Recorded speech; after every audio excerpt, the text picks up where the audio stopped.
Isang lalaki ang nahulog sa longboard at nabagok ang ulo sa simento.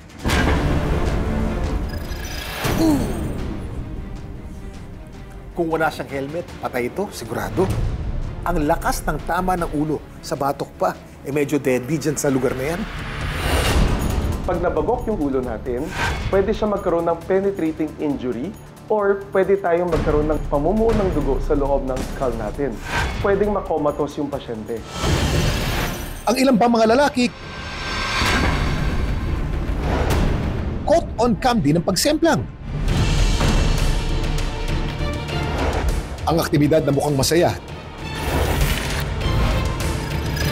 Delikado nga ba?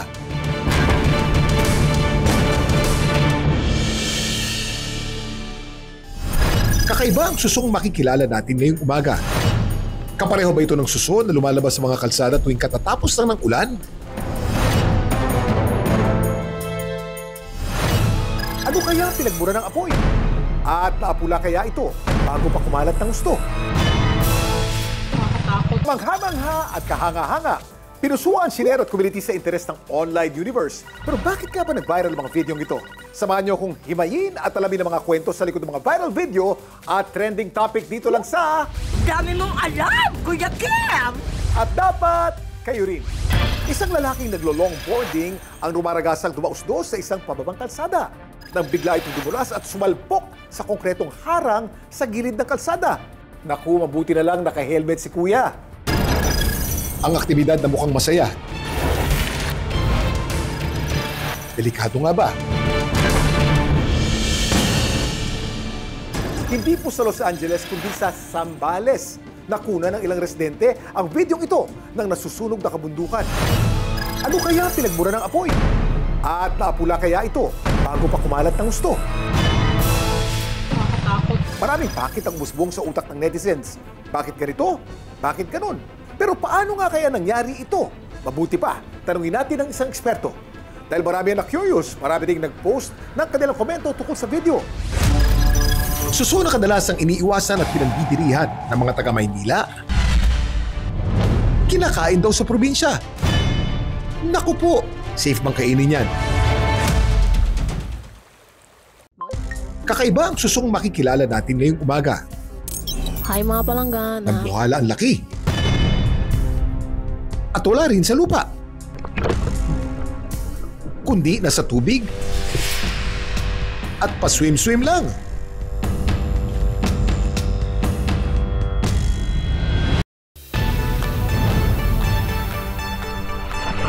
Sisirin natin ang karagatan ng Bantayan Island sa Cebu.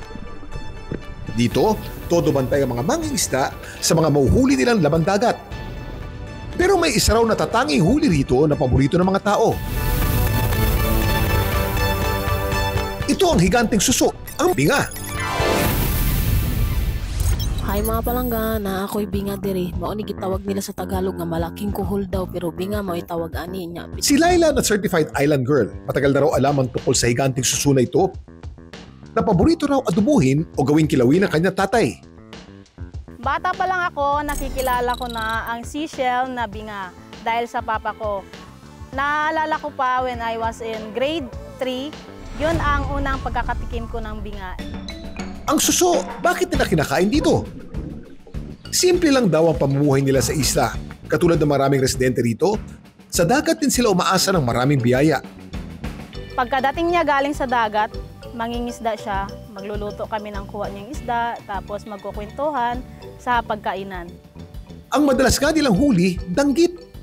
Dinadaing nila ito at saka binibenta sa pamilihan. Maliit pa lang ang aking mga anak, dito na kami kumukuha ng aming hanap buhay.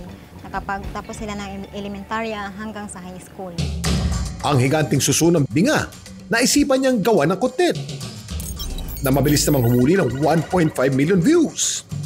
Nakikita po namin kung paano siya maghanap buhay para ma-provide lang ang aming mga pangangailangan. Malaking tulong si Ate Laila sa aking pag-aaral ngayon at wala na si Papa at magre-review na ako, siya na rin ang nagbaback up sa akin. Ang mga netizen halong pagkagulat at pagkamangha ang nagreaksyon dito. Wow, ang laki. Ngayon lang ako nakakita niyan. Masarap ba yan?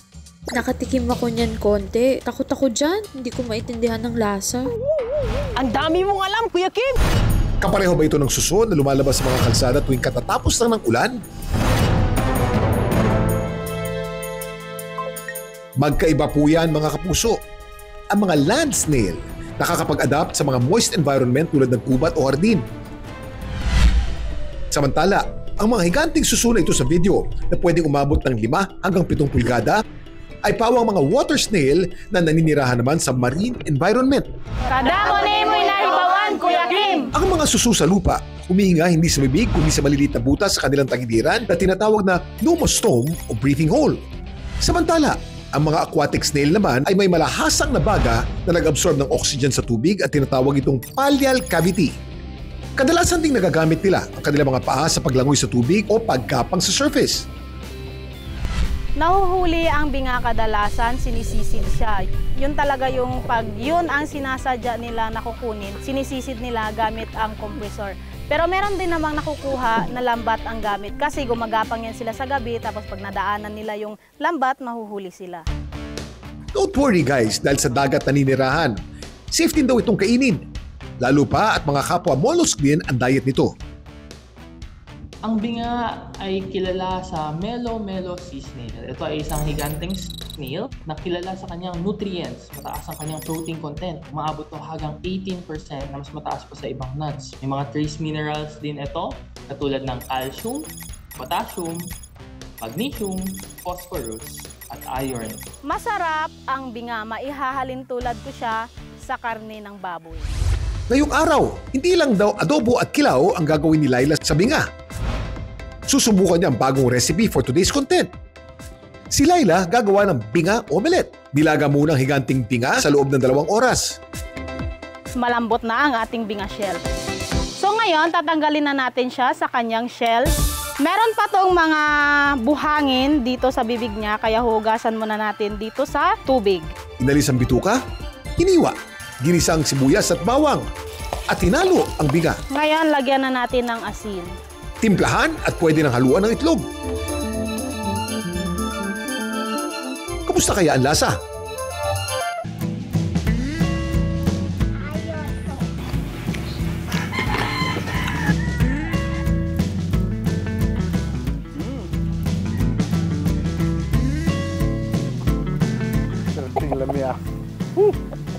Masarap. Gaano man kalalim ang pagsubok, mahuhugot din ang mga tinik. Parang biga. Ayawan man ng iba dahil sa itsura, nakabingo naman pala ang pamilya ni Laila. Ang dami mong alam, Kuya Kim! Sa gitna ng gabi, Nakakatakot din. Tingnan mo, lalakas ang apoy. ang bundok na ito sa Zambales biglang nasunog. Kung titignan mo talaga siya malapitan, kikilabutan ka. Ano kaya naging dahilan ng pagliyab nito? Tingnan mo, lalakas ang apoy.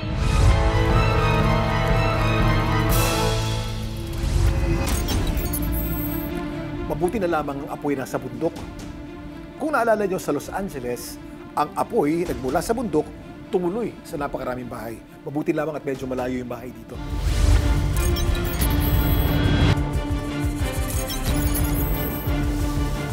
Noong gabi ng March 10, nagulantang ang mga residente ng barangay Pundakit sa San Antonio, Zambales na magliyab ang bundok sa lugar nila. Ayon sa ilan, nagsimula na raw ang apoy bandang hapon pa lang noong araw na yun.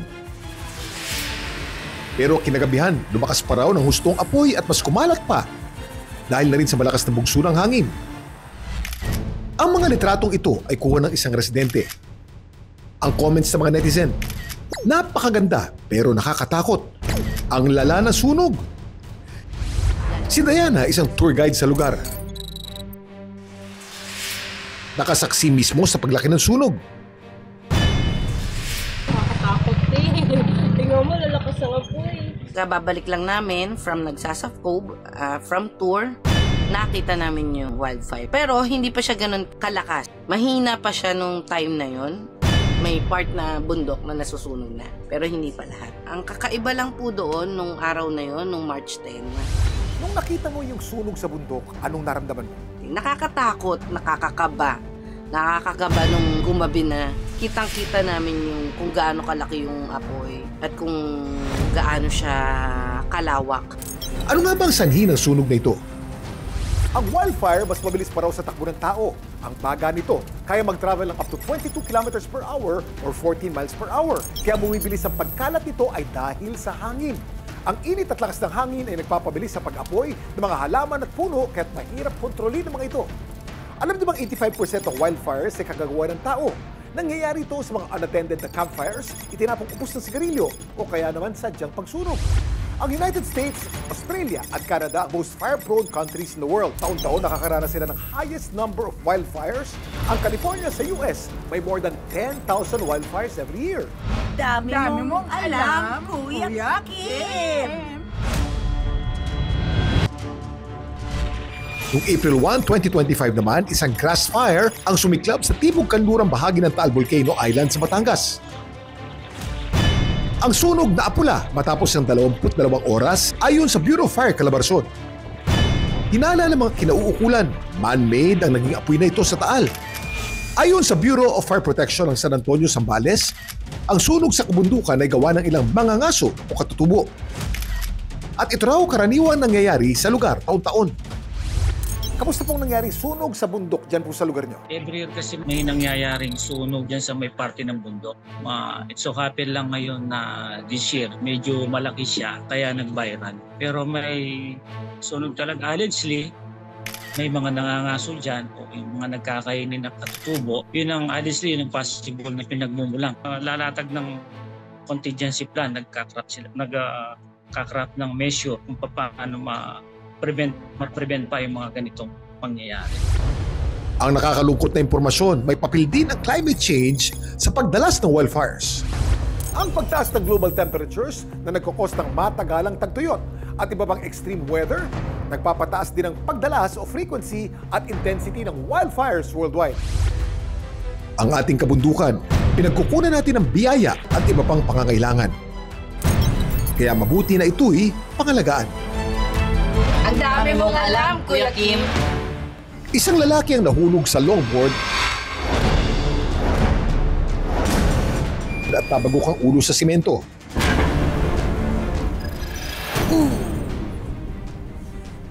Kung wala siyang helmet, patay ito, sigurado.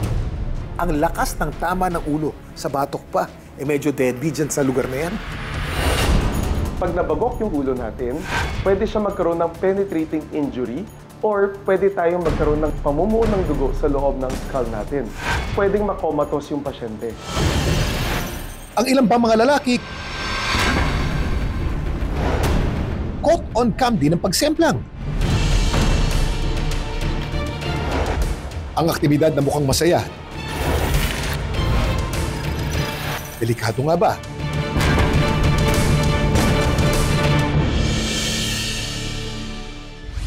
Ano ang pinakamalalang aksidente nangyari sa buong buhay mo? Yung na-aksidente ako sa motor. Sa motor? Tama ko. Pati, naku, dalapnos. 10 stapler yan. Ang laki oh, yan oh. 1 month ako nitong nakasakay. Alam mo ba, ang katawan natin nagpo-produce ng 25 million bagong cells kada segundo. Yung cell renewal, importante yan sa healing natin. Dami mo alam, Kuya Kim! Longboarding ang tawag sa aktibidad ng mga lalaki sa video. Isa itong sport na ginagamit sa downhill racing, cruising at freestyle tricks. Kumpara sa skateboarding, mas malapad at mahaba ang gulong ng longboard na nagbibigay ng mahusay na stability at control, lalo na sa mabilis na pagtakbo at matatarik na daan. Nagsimula ang longboarding noong 1950 sa Hawaii and California, USA. Gumawa sila ng mas mahabang skateboard na tinatawag na sidewalk surfboards para makuha ang pakiramdam ng surfing habang nasa kalye. Hanggang sa umunlad ng longboarding bilang isang hiwalay na sport na may iba't ibang estilo tulad ng downhill racing, cruising at freestyle. Balikan naman natin ang lalaki na nabagok ang ulo.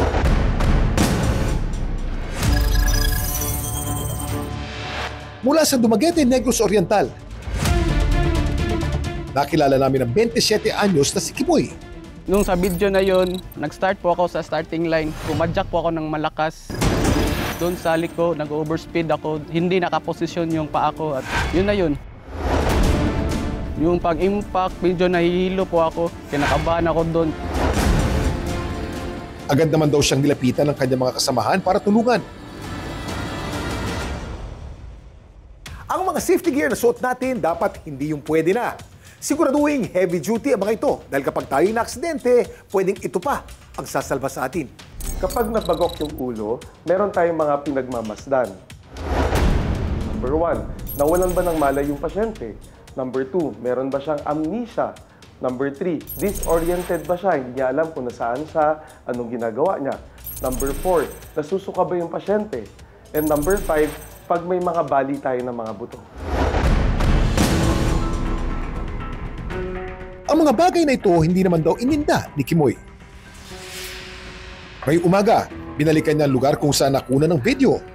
Dito ako sa Mimplang. Buti nga naka-helmet, kaya kung sumubok kayo maglaro ng skate or downhill, mas prepare po talaga yung full face para din sa mukha. At dahil nandito rin lang, susubukan daw niyang i-conquer ang daan na ito.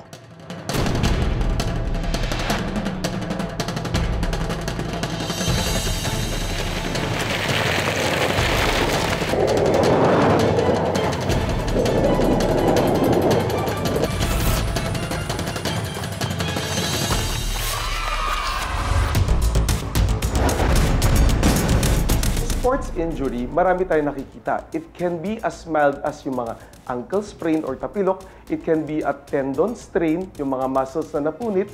Or it can be as bad as mga head injury, spinal cord injury, or fractures. And if it is the case, dapat magpa-check up po tayo sa mga doktor. Pag nakita natin na nagdurugo yung sugat or hindi mapumipigil yung pagdurugo, pwede natin lagyan ng pressure. Kahit tela or damit, lagyan muna ng pressure. Kapag hindi naman nagdurugo masyado yung part na yon, pwede po tayo mag-wash with soap and water. Don't forget the tetanus shot. Sa anumang uri ng sport o hobby, nariyan ang posibilidad na tayo'y maaksidente. Kaya naman doble ingat para ang buhay mas maging mahaba at hindi maging pamulusok pababa. Dami mong alam, Kuya Kim! May mga kwento rin ba kayong viral worthy? Just follow our Facebook page, Dami Mong Alam, Kuya Kim. At ishare nyo doon ang inyong video. Anong malay nyo? Next week, kayo naman ang isasalang at pag-uusapan. Hanggang sa muli, sama-sama nating alamin ang mga kwento at aral sa likod ng mga video nag-viral dito lang sa Ang dami mong alam, Kuya Kim! At dapat kayo rin.